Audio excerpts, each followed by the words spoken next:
on the topic Srimad Bhagavatam 4.2.14 and 15. Hare Krishna Prabhuji, you can take over the class. Thank you. Thank you, Mataji. Thank you so much for this opportunity. So many of you are setting nice example to show eagerness to hear Srimad Bhagavatam and use the modern technology in Krishna's service and get association of devotees. So we are reading from Srimad Bhagavatam, Canto 4, Chapter 2, Text 14 and 15. Chapter entitled The Creation of the Fourth Order. Om Namo Bhagavate Vasudevaya. Om Namo Bhagavate Vasudevaya. Om Namo Bhagavate Vasudevaya. So this is the Sanskrit for text 14 and 15. Preta vasesu goreshu preter bhuta gunair vrita atati unmatvan nagno yukta keso hasan rudan chita basam krita snana pretasran nrishti bhusana Sivapadesu hi asivo matho matta janopriya pati pramattanatana tamo matrat pakatmanam. Srila Prabhupada's translation and purport. Translation: He lives in filthy places like crematoriums, and his companions are the ghosts and demons. Naked like a madman, sometimes laughing and sometimes crying, he smears crematorium ashes all over his body.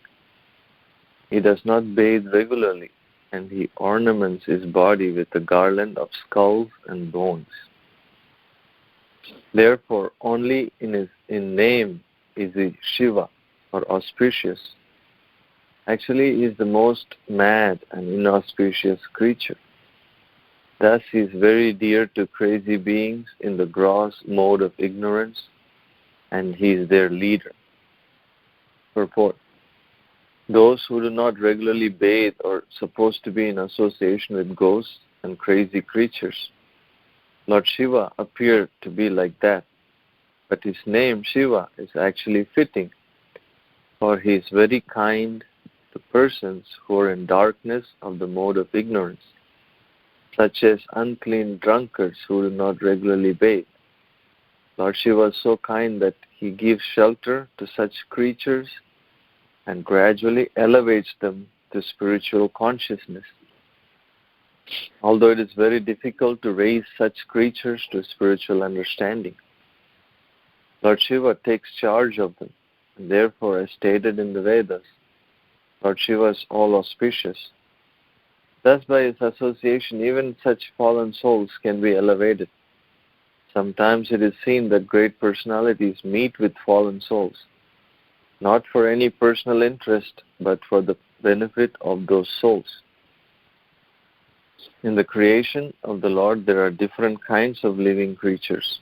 Some of them are in the mode of goodness, some of them are in the mode of passion, and some are in mode of ignorance.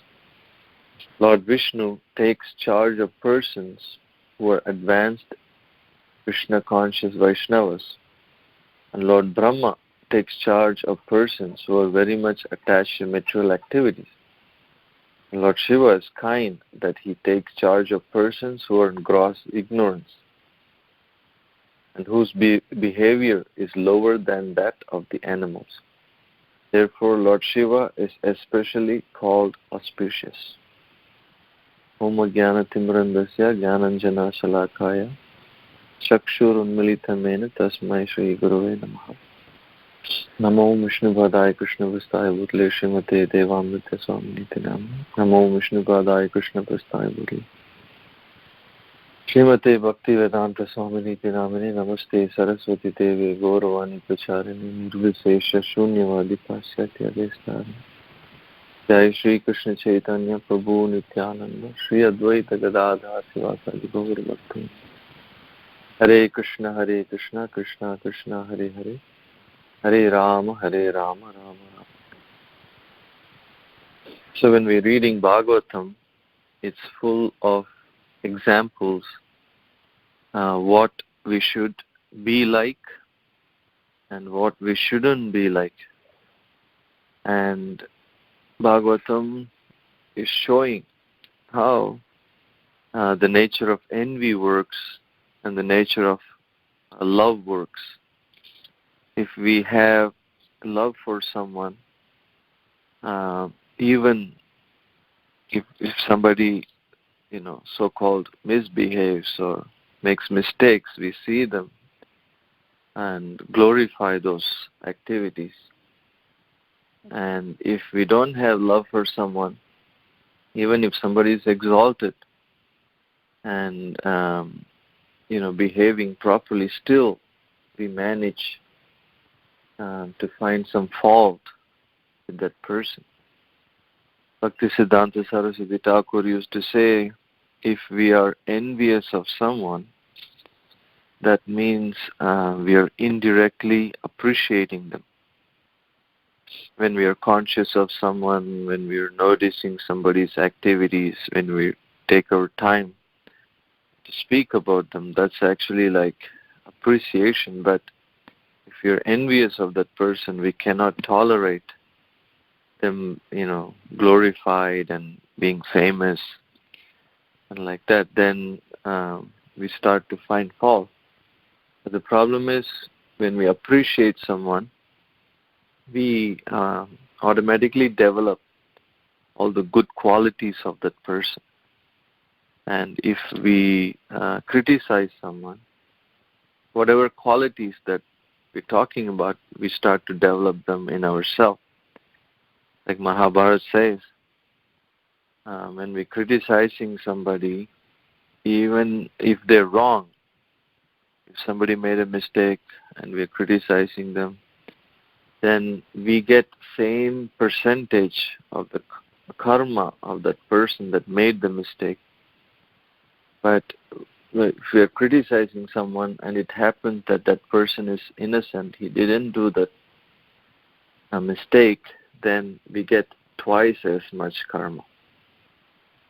So this envy, we can see in this chapter how, Daksha, who's father-in-law of Lord Shiva, but he is criticizing, he's finding fault. I was just thinking how this fight between the in-laws, the son-in-law and father-in-law, seems eternal. It's going on since time immemorial in the Srimad Bhagavatam. It's not just in Indian families. I was also reading the pastime of Ramchandra Puri. Ramchandra Puri was the god brother of Ishvara Puri, who is Lord Chaitanya's Guru Maharaj. And Ramchandra Puri is a disciple of Madhavendra Puri. So Madhavendra Puri was an exalted devotee in our Guru Parampara. And he was feeling these separations, separation from Krishna, just like the gopis, Gopi Bhava. So when Madhavendra Puri was leaving this world, he was crying, he was singing praises and songs in separation from the Lord. This famous sloka, which is considered to be the Kaustubha Mani of all the slokas, all the verses. He says, Krishna, I'm forgetting now this, Ayi Dina Dayadranata Mathuranata Kadavalokase Hridayam Aloka Kataram Daita Brahmyati Kim Karomyaham.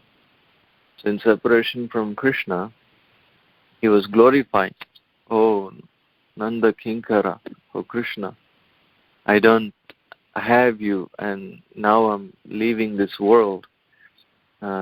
in your absence. So what am I supposed to do now? Kim karomyaham, like this. And his disciple, Ramchandra Puri, happened to be there.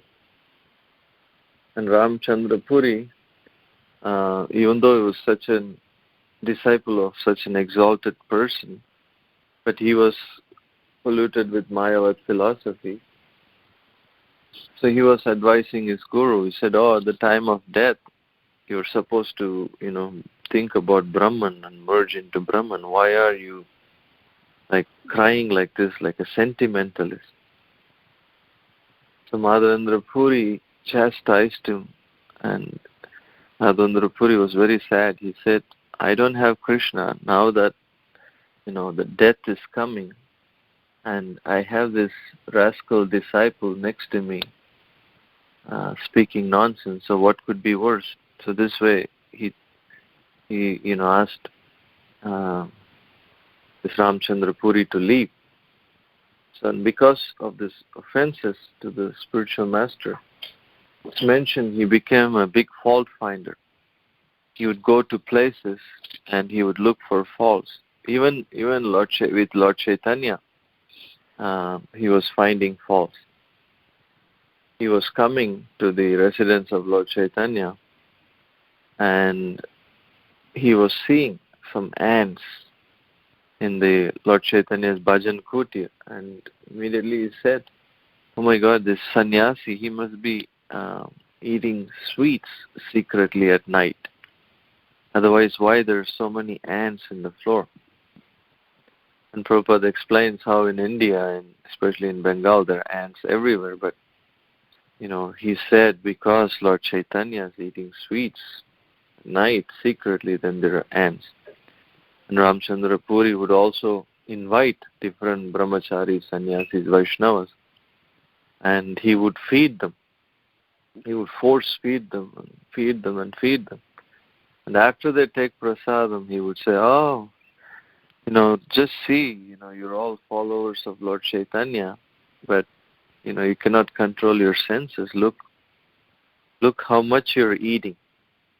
Like this, he was, trying to find fault where there's no fault. This way, he was condemned. But we know the pastime of Kalidas.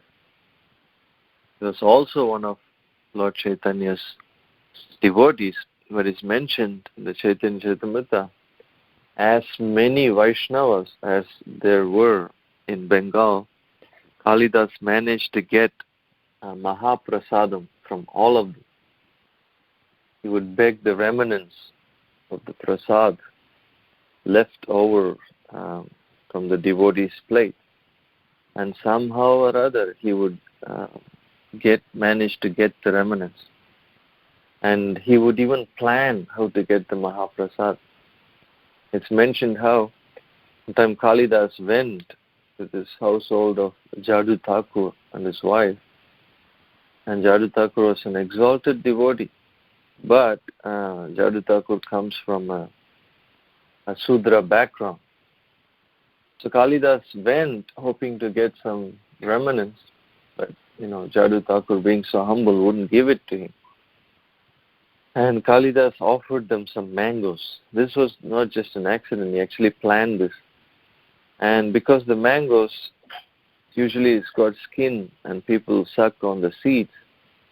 And sure enough, he gave it to Kalidas, Jadu Thakur and his wife, and left, and he was hiding near the garbage where people throw garbage. And Jadu Thakur and his wife, they ate this nice ripe mangoes, and Jadu Thakur's wife came and threw the skin and the seeds in the trash, and Kalidas was so happy to get this Mahaprasad. So he felt his life was fulfilled. So this way, he was so passionate about it. He knew the value of it, because it mentioned the three things that can elevate us very quickly is the remnants of the footsteps left by a Vaishnava, the foot dust of a Vaishnava, the water that bathed the foot of a Vaishnava, like this.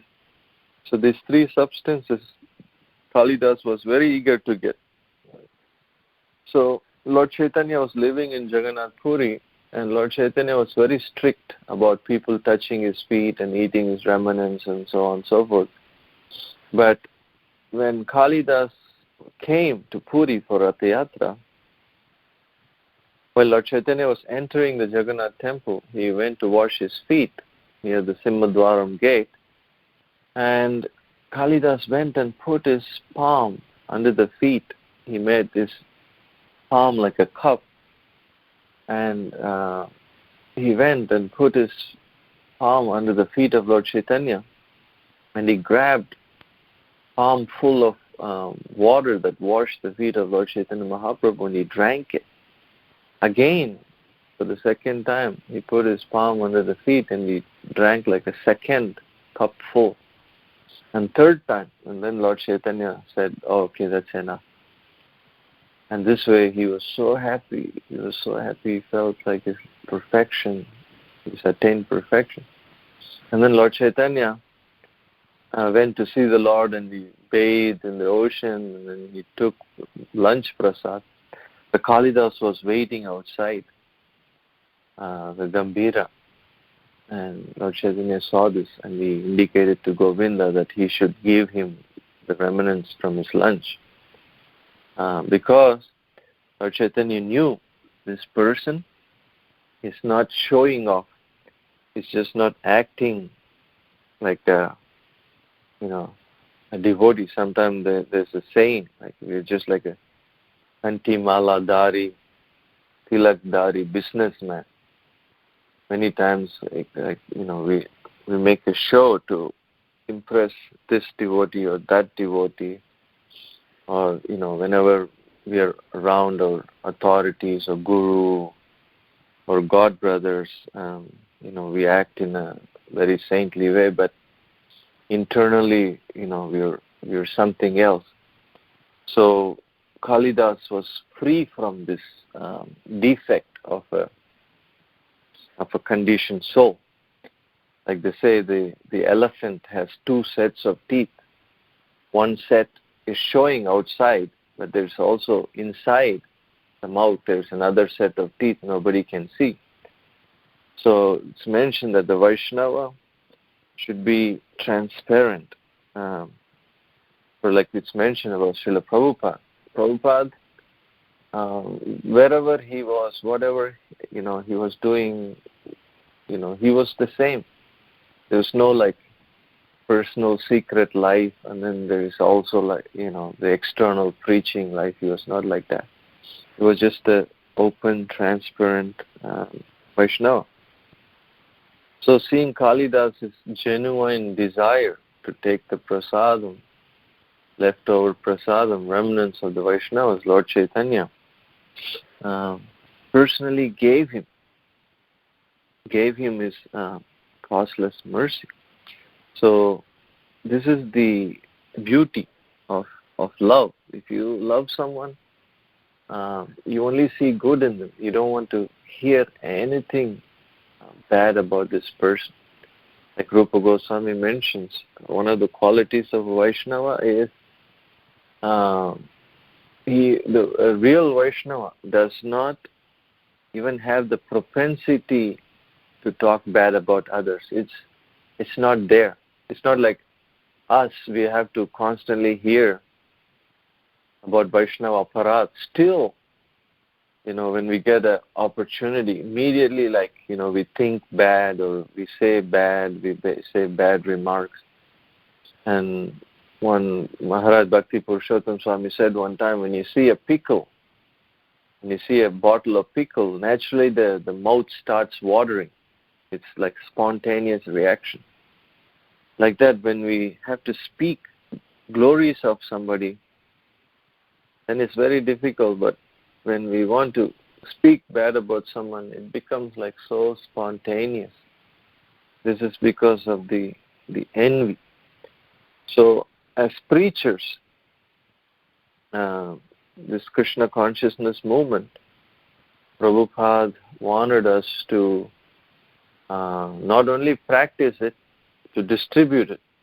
And not only distribute it, but to practice it also in our own life. Because, we cannot give something that we don't have.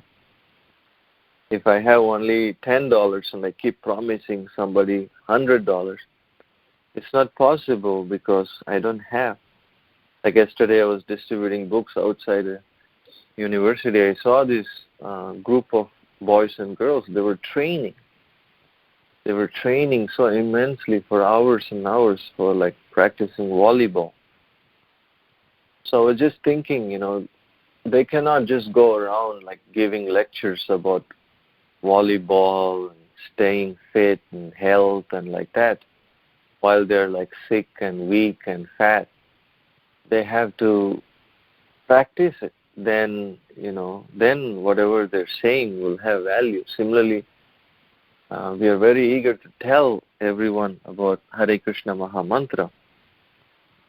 But how much time do we make in our personal lives to sit down and taste and hear the holy name? How much time do we make to sit down and read Srila Prabhupada's books? That's another thing that we definitely have to work on. We definitely have to make time. Like the saying goes, all we have is a little bit of time left. We cannot wait for some special moment to come in our life to be able to hear and chant. Because now is the time. Whatever we are doing now, it will all accumulate. It will all culminate someday. So every day is the day that Krishna has given us. We don't know, like we cannot wait for some old age or special occasion. So in the previous verses, it's mentioned how Daksha is mentioning as a criticism. He says, I've given my beautiful daughter to this Shiva. It's just like giving, it's just like teaching Vedas to the Sudras. So this way he was criticizing. But a devotee wants to make everyone a Vaishnava. Because in Kali Yuga, this Varna and ashram is practically gone, it's practically destroyed. But Prabhupada and Lord Chaitanya Mahaprabhu is making everyone a Vaishnava. Because a Vaishnava is even greater than a Brahmana. So when you make somebody a Vaishnava, then it's like the greatest position. And we don't discriminate. Just like Advaita Acharya, we read in Chaitanya Charitamrita, Chaitanya Bhagavat. He is non-different from Lord Shiva, Sadashiva. And he was so compassionate. Just like it's mentioned in the sloka, the compassion of Lord Shiva. He does not discriminate. Even he preaches to like bhutas, pretas, and pisachas, and anyone, everyone. There's no discrimination. He just wants to show compassion even to the lowest. Similarly, Advaita Acharya, he was seeing the people of Bengal, the people of Navadvip. They were just so busy worshipping demigods, performing elaborate, Sraddha ceremonies and weddings, and once in a while, like, for a grahana, for lunar eclipse, solar eclipse, they go in the Ganga and they chant the names of Pundarikaksha, Narayana, like this. So Advaita Acharya considered them to be like very fallen and very unfortunate. So he was praying to Shalagram Shila with Tulsi leaves and Ganga Jal, inviting Lord Chaitanya to come to deliver the fallen. I mean, the Acharyas point out, if those people were fallen, what to speak of now, what we are doing, what the society is doing, is just beyond imagination. So the same Advaita Acharya, as Lord Shiva, in the same mood, and he invited Lord Chaitanya to come. And the Advaita Acharya would try to serve Lord Chaitanya Mahaprabhu. This is the mood. Even if you're Supreme Personality of Godhead, even if you're Lord Shiva, even if you're Lord Brahma, even if you're Ananta Sesh, even if you're Goddess of Fortune, you're Sita, Lakshmi, Radharani, no matter how exalted, how they're Vishnu Tattva, still they're eager to serve, not to be served. They're Sevaka Bhagavan. So Lord Advaita Acharya wanted to serve Lord Chaitanya Mahaprabhu, but Chaitanya Mahaprabhu will not accept because he was a god brother of his spiritual master. So Lord Advaita Acharya came up with this idea, okay, I want to become subordinate to Lord Chaitanya Mahaprabhu. I want to be chastised by him. So Advaita Acharya, as mentioned Chaitanya Bhagavad, started preaching this philosophy, Advaita philosophy of this impersonalism. Lord Chaitanya becomes so upset that he not only chastised him, he actually jumped and dragged Advaita Acharya from the Singhasan, Vyasasana, and threw him on the ground and jumped him on his chest and started pounding him. So this way Advaita Acharya felt his life was successful. He was chastised. He was, the Lord took a superior position like that. And Prabhupada mentions in the purport how sometimes exalted people, they meet with lowly people, low-class people, not because they want something from them, but just to give them their association, deliver them, give them some mercy. I couldn't help it to think of Thakur Haridas. Haridas Thakur was in this place called Benapole, and he was chanting Hare Krishna mantra without offense. And this pure chanting created envy in this heart of the local king, Ramchandra Khan. Like Prabhupada says, that's the nature of the material world.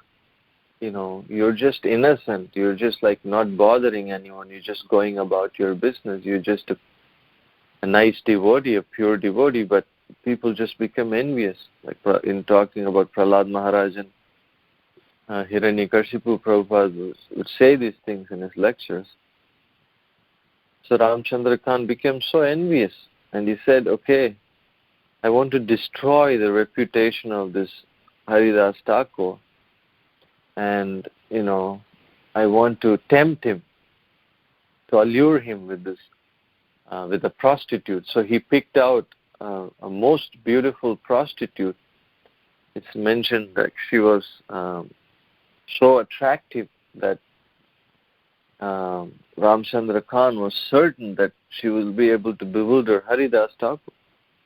So the prostitute went to Haridas Thakur, to his bhajan kutir, and she begged him to have sexual relationship with her.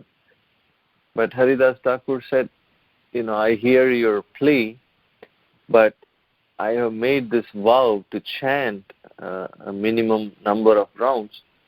So once I finish chanting, then I can fulfill your request. So the problem is Haridas Thakur, he never finished chanting. He's a real Kirtaniya Sadahari personality. Sometimes, when we don't make time to do our rounds in the morning, we are also chanting all day. But that's not the same, because this was Haridas Thakur, that's all he did. So the prostitute heard him all day, all night, and then in the middle of the night she got tired, so she went home. Next day she came back, same thing. Haridas Thakur apologized, said, please wait, I'll just finish my rounds. And then she waited, and then again in the middle of the night she left. And the third day she was determined, and she promised Ramchandra Khan, today is the day, I will definitely seduce him. bewilder him like this. So when she came again, Haridas Thakur was chanting, and she heard him day and night. And then at the end of the night, because she heard the holy name from the lips of a pure devotee, in the middle of the night, her heart transformed. She became a Vaishnavi, just association. Labha matra sadhu sangha sarva siddhi ho. Even a moment association with a pure devotee can bring us to perfection. What to speak of 3 days of chanting. So she heard him, and then her heart changed, and then she submitted to him. Oh, my Lord, I'm sorry. Ramchandra Khan sent me to do this to you, but now I'm a different person. I beg you for forgiveness for this offense. And Haridas Thakur said, I exactly knew who you were. I could have left even before you came here. Or I could have left immediately as soon as you came, but I only stayed here so I can help you, I can serve you, like this. So he instructed her to go back home and give away in charity all the Lakshmi she's collected by sinful means, and then plant a Tulsi plant and sit down in front of Tulsi and start chanting the holy names. And they say, amazing, just like following in the footsteps of her Guru Maharaj, she also started chanting 300,000 names of Krishna. That's amazing for a new devotee, new bhaktin. So sometimes we have people coming, and just to get them to chant one round, we don't even have that potency. Sometimes we can't even get them to chant one mantra. They just go away. But immediately she shaved her head, she put on clean, simple cloth, she planted tulsi leaf, she was fasting, she took a vow. All kinds of detachment and vairagya was awakening in her heart. And she was chanting 300,000 names of Krishna every day. So this is the mercy of Vaishnava. Prabhupada explains in the purport, sometimes he goes to places and he gives association. That way, they can be elevated, just like our Srila Prabhupada. When we're reading the pastimes of Srila Prabhupada, early days, like so many books written by Gurudas Prabhu and Mukunda Maharaj and Shyam Sundar Prabhu. We see how, Srila Prabhupada, here he is. He's a strict disciple, Gaudiya Vaishnava Sannyasi, disciple of Srila Bhakti Siddhanta Saraswati Thakur. It's a Shakti Avesh Avatar. He's such an incredible, pure devotee. But just to show mercy, all the things, all the people that he would meet, and all the places he would have to go, and the kind of disciples that he had to train. Like it's mentioned, one American devotee mentioned how, Prabhupada was showing mercy to the boys and girls that were even rejected by the American society. I mean, compared to like Vedic culture, any Western country is, not up to the standard. It's just, they call them like Malaysia Desh, or, it's like a place where like all kinds of sinful activities are going on. And even such a society rejected these boys and girls. Imagine how lowly they were behaving. But Prabhupada picked them up. Prabhupada showed compassion to them. And this way, he elevated them by his potency. He glorified them. He told them, these are not ordinary, these boys and girls. They are sent by Bhakti Siddhanta Saraswati Thakur to help me. And even I was watching an interview, Prabhupada is saying how he did not start this movement. He had no intention, idea to start the temples and the society, at least not right away. But he said, my disciples did it. These American boys and girls, they did it. They flew here and there. They went to San Francisco. They went to Los Angeles. They went Chicago. They went Detroit. Everywhere, just buying properties and single-handedly training and teaching. Many of the Prahladananda Swami was mentioning how first service he had was he was a head pujari. But when we asked him how it was to do that service, he said it was very easy because there were no deities in his temple. There was only like a picture of Panchatattva, so it was very easy to be a head pujari. And many of them, they didn't have proper translation of the Bhagavad Gita. They will just over and over, every time somebody came, they just say the same sloka again and again. Dehinosmin yata dehi Kaumaram Yavanam Jara Tata Dehantara Prapti Dirastatra Na Muyate. You just say, you're not the body, chant Hare Krishna. You're not the body, chant Hare Krishna. Same thing over and over. Even Srila Prabhupada, one time in Australia, Srila Prabhupada was giving a lecture and Prabhupada said, I'm not this body, and I'm a spirit soul. I'm transmigrating in the 8,400,000 species. If I'm not careful in this rare human form of life, I could become a dog in my next life. And the newspaper guy couldn't understand the message properly, Srila Prabhupada's accent properly. So he published next day in the headlines, Swamiji wants to become a dog, something like that. So, the basic message even they couldn't understand, but, Prabhupada was so compassionate. He trained, he went to all kinds of nightclubs, he mixed with all kinds of musicians and poets and hippies and Mayavadis and sense enjoyers, but Prabhupada was not taking their association. He was so like a powerhouse. He was so in fire. He was so on a mission to please his Guru Maharaj. He was so focused. Vyavaya Satmika Buddhi Ekeha Kurunandana Bahusakahi Anantasya Buddhayo Vyavasaya. He was so focused on giving Krishna to others. So whoever came by, whoever contacted, came in association with Srila Prabhupada, immediately became Vaishnavas. Empowered Vaishnavas. Some hippie person just walking down the street, next week he's like a Sanskrit scholar. Prabhupada was able to train them and empower them. Many of them became like such empowered cooks.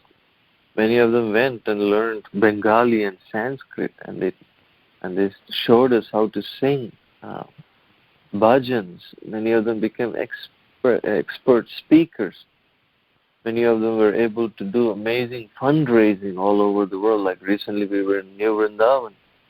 It's amazing, such an amazing vast piece of land. The devotees were able to get it in the middle of nowhere. And how many people are going there now, at least in the weekends? It's blows my mind. Some come 5 hours driving to come see the Palace of Gold. So this way, Prabhupada was able to do the miracles. And this is the mood. This is the mood of a Vaishnava. Vaishnava means paradukha dukhi. Paradukha dukhi. And Lord Shiva is explained, this is the greatest of the Vaishnavas. Vaishnavanam yatha sambhu. And the Lord uses his devotees to show us how to be a devotee, how to be careful. Just like, he used Haridas Thakur to show us, how a devotee is protected. And the Lord used Lord Shiva also to show us how we have to be very careful. Even if you're Lord Shiva, we have to be very careful. In the pastime of Mohini Murti, the Lord showed him, the Lord showed everyone how even Lord Shiva was bewildered by the potencies of the Lord. And Lord Shiva was very happy when he saw the Mohini Murti. Lord Shiva requested the Lord, "Oh, I want to see this famous incarnation of yours." And the Lord warned him. The Lord asked him, "Are you sure you want to do this?" Lord Shiva said yes. So Vishnu went behind a tree and came back out as a Mohini Murti incarnation. And she was so beautiful. The Lord Shiva was chasing after her. And she was running in the midst of Babajis and sannyasis and swamis and brahmacharis. And this way Lord Shiva was running after her. Even he was not worried that his wife is watching this. And this explained the Lord Shiva was running. And this way it's mentioned that he even lost his semen. And Lord Shiva's semen is not ordinary, so every drop turned into gold. So the Acharyas mention, whenever we see the beautiful glitter of gold, usually gold is compared to Kali. Wherever there is gold, a hoarding of gold, Kali resides there. But a Vaishnava can use gold to look beautiful in front of the Lord, to look beautiful in the front of the spiritual master. And when we see the beauty of the gold, we should remember this Leela of Lord Shiva and how careful we have to be no matter who we are and how great of a sacrifice Lord Shiva. Lord Shiva was not embarrassed. His ego, there was no ego that, oh, my followers are worshipping me like God, now they see that I'm subordinate to Vishnu. No, he was completely happy to perform this pastime to show that he is subordinate to Vishnu. Same thing when Kasiraj, Lord Krishna was fighting Kasiraj, Lord Shiva, he's very easily pleased, Asutosh. So Kasiraj was such an amazing devotee of Lord Shiva, just like Ravana and Hiranyakashipu and all of these demons, the great Shiva Bhaktas. So when Kasiraj was fighting, Shiva was backing him up. And Shiva was fighting so vigorously. Lord Shiva was sending his astra, Shiva Jwara, and Vishnu was sending his weapons, and this was like an incredible fight we can read in the Krishna book. Anyway, Lord Krishna defeated Kasiraj and chopped off his head, defeated the war. And Lord Krishna told him, Lord Shiva, there is nobody I hate more than you. Of course, this is not like an ordinary material hate. It's not like a hate between Daksha and Shiva, but Lord Krishna loves him so much. But in this Leela, he talks like that. So there are many instances where it's shown. Lord Shiva was happy to be defeated, humbled by the Supreme Personality of Godhead, Krishna. And Krishna defeated practically all the devatas. That's why Brahma sings Ishvara Parama Krishna. We see in the pastime of Krishna book, Krishna swallowed Agni and humbled him. It's like, no problem, forest fire. Krishna went to the planet of Varuna, and because the Varuna took Nandamara, and Varuna was humbly worshipping Lord Krishna. Krishna humbled Vayu Bhagavan, and Krishna humbled Indra, Krishna humbled Brahma in the Brahma Vimohan Leela. We all know when Indra Yagya was frustrated, Krishna picked up the Govardhan hill, and the prayer in the Nectar of Devotion mentioned, just like the deity in Nathadwar, Srinathji is holding up his pinky, holding up Govardhan hill in his pinky. So the devotees are praying to this pinky of Krishna. Please give me shelter, please give me protection from this calamities and obstacles of material existence. So every devata, practically Krishna, in Krishna Leela, they were humbled, and Krishna shows his superior nature. Maryada Purushottam. Ram is called Maryada Purushottam. Krishna is called Leela Purushottam because Ravana didn't ask for blessing that he will not be killed by a human. He thought there was such an insult to even ask that. So Lord Ramchandra came as a human being and he was acting just like a human being. He was such a nice boy, Kausalya never had to tell Ram, behave like a good boy. He was always a good boy. But we know how Krishna, how naughty he was. He was showing in every step that he is the Supreme Personality of Godhead. So the theme of this chapter, this Shiva, mood of Lord Shiva is that we have to show compassion. He was even willing to drink poison to show mercy to the other living entity. So by showing compassion to other devotees, we will be blessed, we will be profusely blessed. Like Prabhupada used to say, you're chanting Hare Krishna, you're following the regulative principles, you're okay, don't worry about yourself too much. You're taken care of, you're protected. Kaunteya pratijanihi name bhakta pranashyati. Krishna promises, you're okay. Prabhupada would say, just go and distribute. By showing mercy to others, we are included. When we're giving mercy to others, we're getting a percentage of that mercy automatically. So devotees should always be thinking how to spread Krishna consciousness, how to show mercy, how to be absorbed. Because when we're not absorbed, then so we find so many reasons to blame, to criticize, to feel discouraged. It's just because it's our fault that we haven't picked up a service that we are passionate about and we will die for. And we should run with it. We should be like, just like Srila Prabhupada.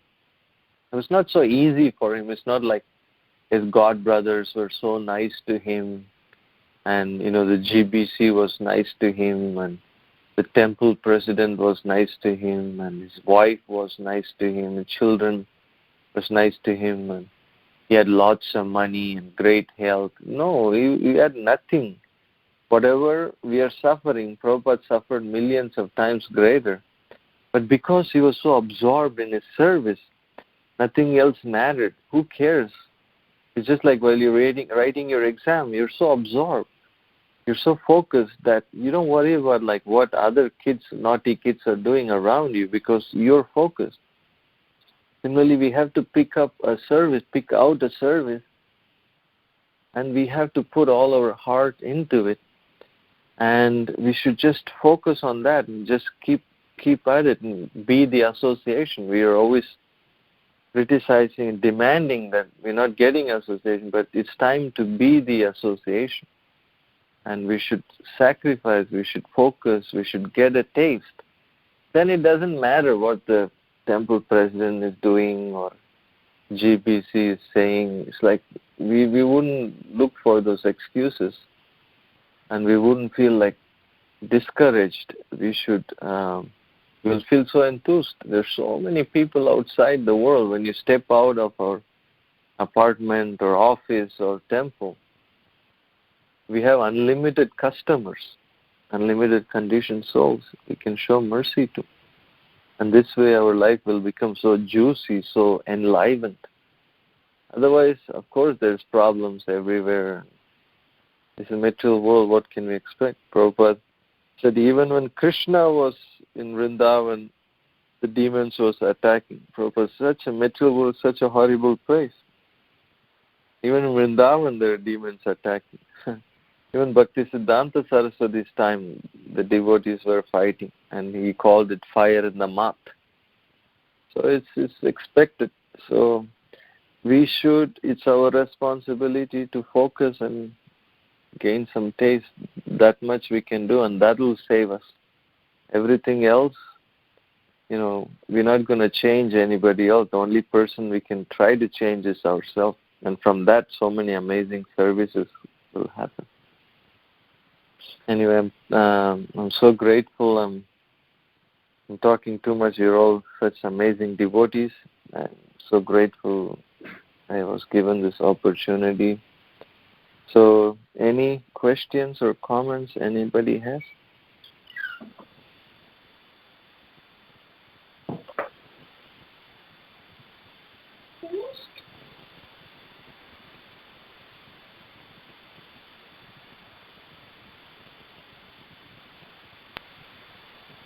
Thank you so much, Prabhuji. It was very nice getting to the importance of doing devotional service and how simple and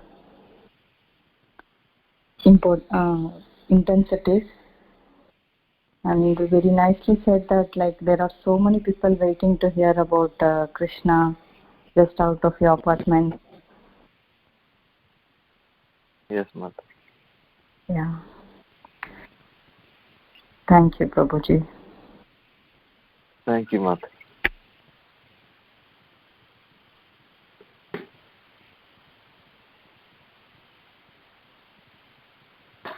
Hare Krishna, Prabhuji, Dandavat Pranam, all Vishla Prabhupada, and thank you very much for wonderful exposition.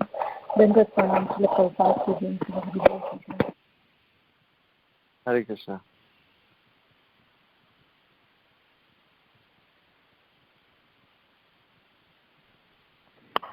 I request if anyone has any questions, they can ask now to Prabhuji. Hare Krishna, Prabhuji, Dandavat Pranam. I was wondering if Daksha's insult is considered as an aparadh and should have consequences accordingly, right? Yes. Yes, Prabhu. As we will read in the coming verses and chapters, that how he lost his head literally, and he was so proud of his effulgence and beauty that he was given a head of a goat. That's definitely obvious, serious consequences, and so many bad things happened. Even lost his daughter, his army and reputation. And yeah, it's very sad.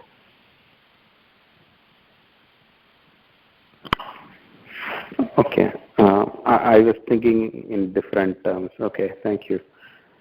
I was thinking in terms of self, to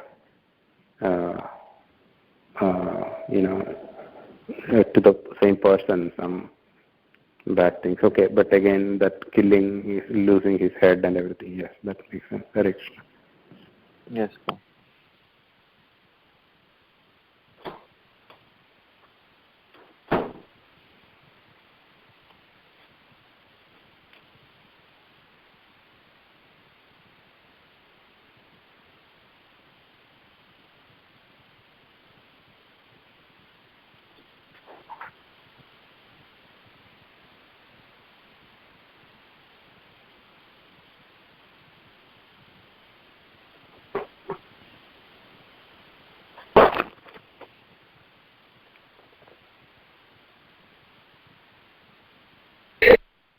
Hare Krishna, Prabhuji. Dandavat Pranam, all glories to Srila Prabhupada and Guru Maharaj. Hare Krishna. Thank you so much, Prabhu. It was very, very inspiring class. Thank you for your association, Prabhu. Thank you so much. Very much.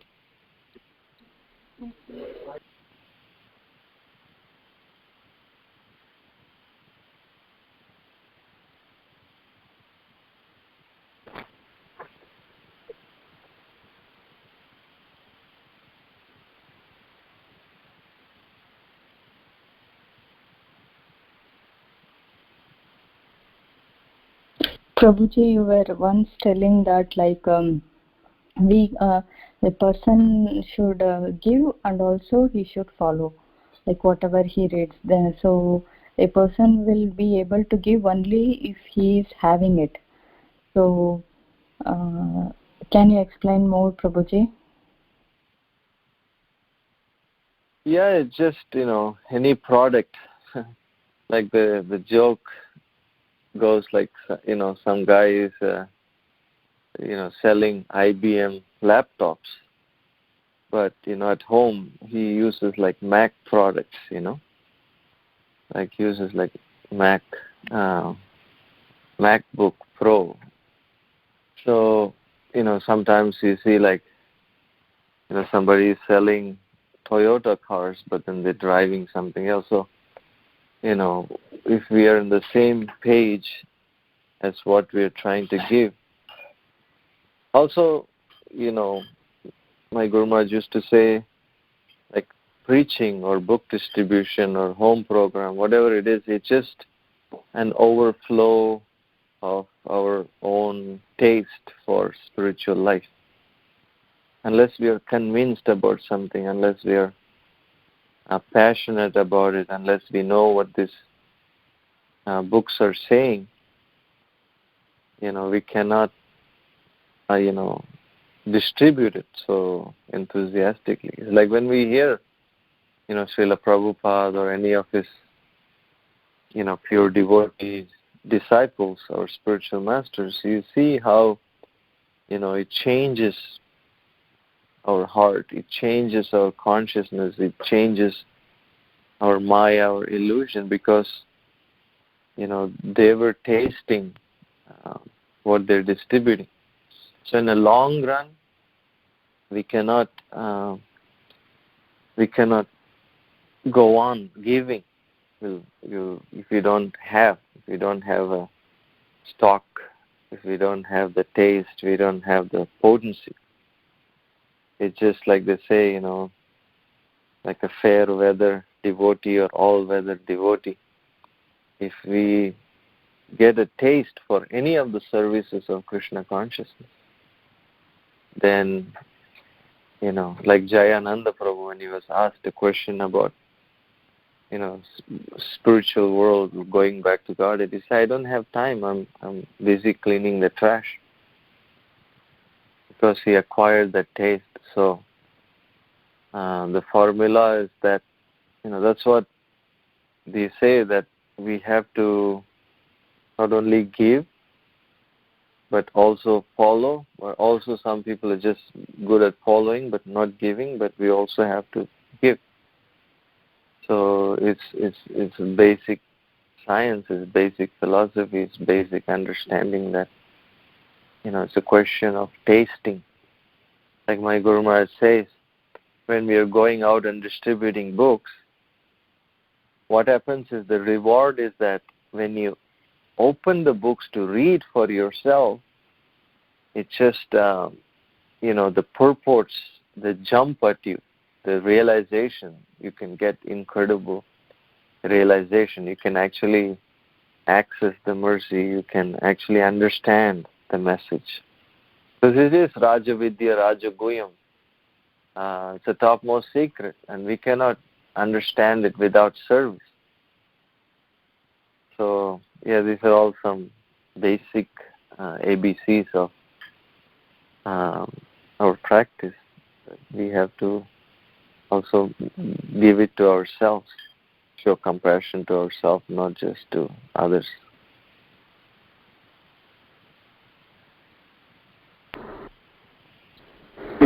Thank you, Prabhuji. That was really helpful, yeah.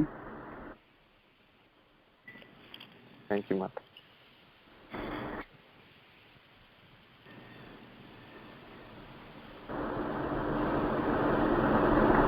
Hare Krishna, if there is no more questions. Hare Krishna, Prabhuji. I have a small question. Prabhu, actually I am from Nepal, and then so many from Nepal, they are actually attracted by Lord Shiva. And then means a lot of students in our place also, they worship Shiva. Means how can we encourage them to come in Krishna consciousness, Prabhu? Because they think, can you give some? Yeah, it's just like any of us. Before we read the Bhagavad Gita, or we meet the devotees, then we had so many conceptions. Some were devotees of Shiva, some were devotees of Ganesh, some worship Durga, some of us, even people, Brahmin, Iyengar, Sri Vaishnavas, they're very much into demigod worship nowadays in South India. So we have all kinds of ideas and misconceptions, but everything changes when we meet the devotee. When somebody comes in contact with the devotee, then you're struck with wonder. You're wondering, oh my God, I don't know what that person believes. I don't know who she or he is, but I'm really impressed by this person. I want to be like that person. So that's like initial seed is planted. And then the devotee naturally encourages them to read Srila Prabhupada's books. So when they read Prabhupada's books, then their illusion goes away. Whatever they think is right or wrong goes away, and then they take the authority of the scriptures, the Guru, the Vaishnavas, like that. So it's a question of giving people association, encouraging them to read Prabhupada's books.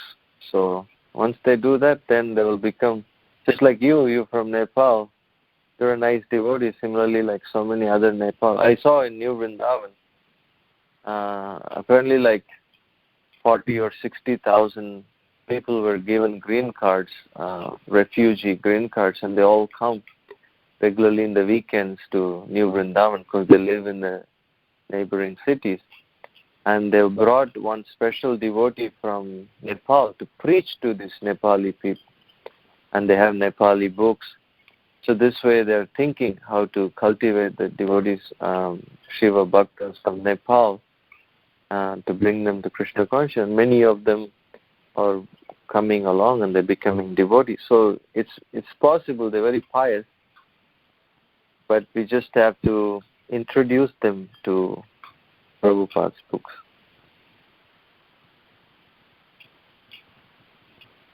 Does that make sense, Mata? Yeah, Prabhu, yes, yeah. Thank you, Prabhu, yeah. The Prabhupada book is very necessary. Yes, thank you, Prabhu. Yes, Mata.